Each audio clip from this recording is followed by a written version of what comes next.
It's a brain drain that could cost us for years in dollar amounts that are hard to calculate. More and more high school graduates want to leave Illinois to pursue their career dreams. In fact, Tyler, they're now the majority.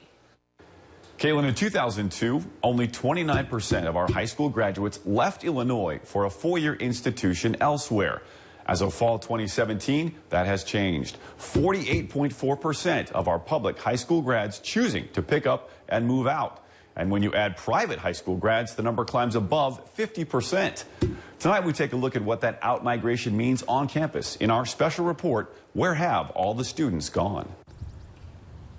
April in Macomb, and Western Illinois University is stuck subtracting. Since spring 2015, WIU has lost 29% of its full-time student population. Enrollment and recruitment right now is our primary concern at the university, and it's something that we're focused on daily. Dr. Ron Williams sees fewer high school grads coming out of their neighboring 16 counties and fewer students coming down from Chicago. It's just a tough spot. Cole Schuda, a senior at Western, would agree. Still, he plans to stay and get his degree next month. But there's also that pull of, wanting to leave just because everything seems like it's going to bottom out. Even when you get your degree, you're thinking, I've got to leave Illinois. Yes. Sherman Hall is part of the original school. It opened in 1902. Despite the uncertainty and near silence here, the Fighting Leathernecks vow they are not done. In 5 years, Western Illinois is still here. It's here. It will be thriving. But he admits they have to fight now for every dollar and student. One way they may choose to compete is to offer free books to incoming freshmen and a legacy scholarship to students whose parents went to Western. All told, that might be worth some $2,000 a year. High school students, though, told me that's not enough to keep them in Illinois. No, honestly, I'd like to go further from home. Again and again. Because, my mindset, I'm already wanting to go out. It would have to change my mindset. Most of these East Peoria high school students say the numbers here don't add up, and they're looking west. I want to go further away from home. I want to go out of state. They are good students, but not academic superstars. With a 1600 on the SAT, they should be perfect for a state college. I am not going to go to school in Illinois, almost regardless of the scholarship. Illinois still has a chance to keep me. My family is still making an effort to keep me in Illinois.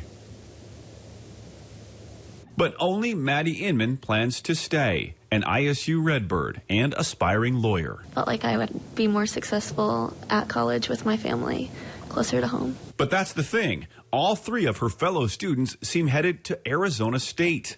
And all three told me that once they move, they believe their families will follow them. Arizona has sent me quite a few things.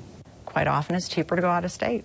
Certainly state funding cuts are part of the equation. Stability is the most important thing.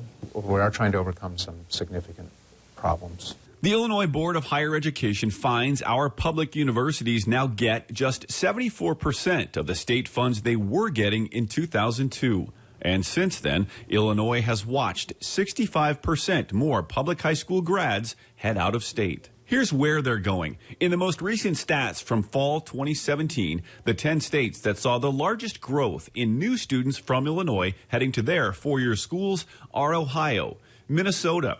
Alabama took 2.8% more of our students, followed closely by Florida, then California, along with the usual border states of Iowa, Indiana, Wisconsin, Missouri, and Michigan. And those numbers may increase because I'm going to walk out of college with student debt. Okay. Your families are totally supportive of this process so far. Okay. Even this mother, an East Peoria High administrator, sees Illinois continuing to lose by comparison, a comparison that has her daughter heading to a Pac-12 school, paying less in the desert than she would among the cornfields of Illinois. They need to bump it up. It was upsetting as a parent because you are paying the taxes for Illinois, so you're hoping that you would have a decent price for a good education for your child. For three of them, paying $24,000 a year at ISU or $36,000 a year at the University of Illinois Chicago doesn't seem as sensible as moving out. I think it was $4,000 or $5,000 more to attend. So Dawson there says it was $4,000 to $5,000 more to go to the University of Illinois Chicago than to pay out-of-state rates at Arizona State. I had no idea. Wow. Meanwhile, what are lawmakers doing? Are they doing anything to try to stop this out-migration? Well, they're well aware of the issue. Governor Pritzker's budget includes $50 million more for higher education plus $25 million more for the AIM High grants. That's to retain the good Illinois students and keep them here. But the perception is, again and again, that Illinois schools cannot compete against some of the other schools. In fact, there are some 300 recruiters, we're told, in Illinois from out-of-state schools that want to take our brains away. Wow, we'll have to see if that changes. Great special report. Really eye-opening, Tyler. Thank you.